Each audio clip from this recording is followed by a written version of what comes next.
Yaşlılıkka şirik umile barışan tiriklik ite Hüday işleri barısıdan ulu bit hakimlik ite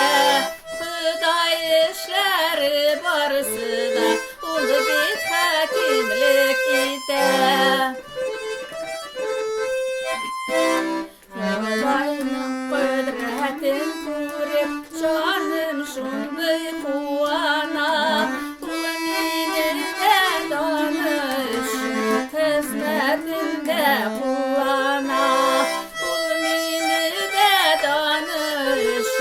hizmetinde kuana Yürekten çıkan şiirim varıp şişsin halıkka Allah sözü barşanlarım alıp varsın haklıkka Allah sözü barşanlarım alıp varsın haklıkka